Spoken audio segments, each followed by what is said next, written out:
Welcome to the podcast. Let's dive right in. Suze Orman just flipped the script on retirement planning by saying, spend your way to retirement. Yep. Instead of guarding every penny for some far-off pile, she suggests using your funds to eliminate your ongoing monthly bills. Wait, spend your money? Isn't that kind of counterintuitive for retirement? It sure sounds wild, but the idea is, if you're in your 40s or 50s and your savings are, well, not where they should be, you could use that cash to pay off burdens like car leases, credit card debt, student loans, and especially your mortgage. That way your retirement doesn't become a monthly bill nightmare. So instead of hoarding cash in a retirement account, you're kind of, eliminating liabilities. So your retirement is less encumbered by debt? Exactly. Take the mortgage example she gave. Imagine a $200,000 mortgage at 4% over 30 years. Your monthly payment might be around $1,000, and even after 20 years, you're still owing, say, $100,000.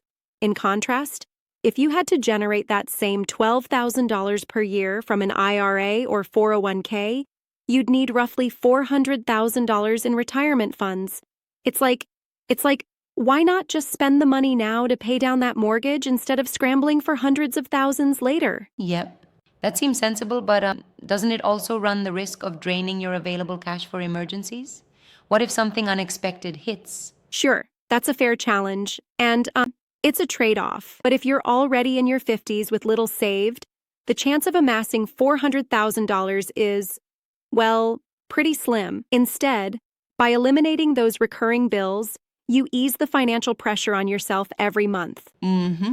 I see. So it's like converting a liability into a completed expense. But what about the opportunity cost? Shouldn't that money be working for you in investments where it could grow? That's a great counterpoint. However, if you haven't been able to save robustly, those investments might not actually cover your bills anyway. Suze argues that, especially if you're struggling to save and are stressed by monthly obligations, eliminating your debts creates immediate relief. Yeah, I get it, but isn't there a risk that by paying down your mortgage fully, you might miss out on liquid funds if an emergency comes up? Absolutely.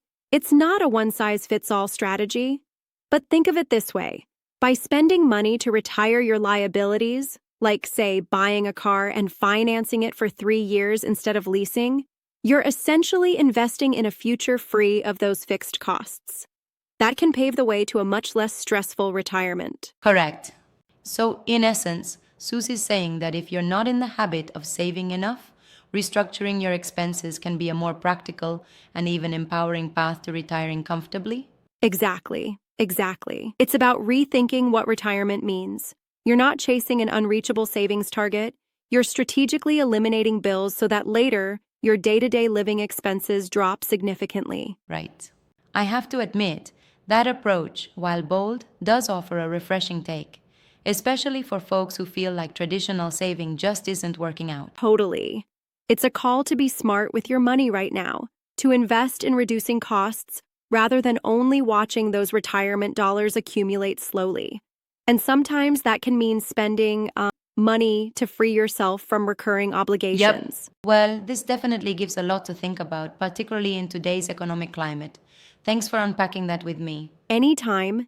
It's an interesting perspective that challenges conventional wisdom, and who knows, perhaps it's the kind of strategy that could really make a difference. Like this video, Strategy for Retirement, jessicarambus.com.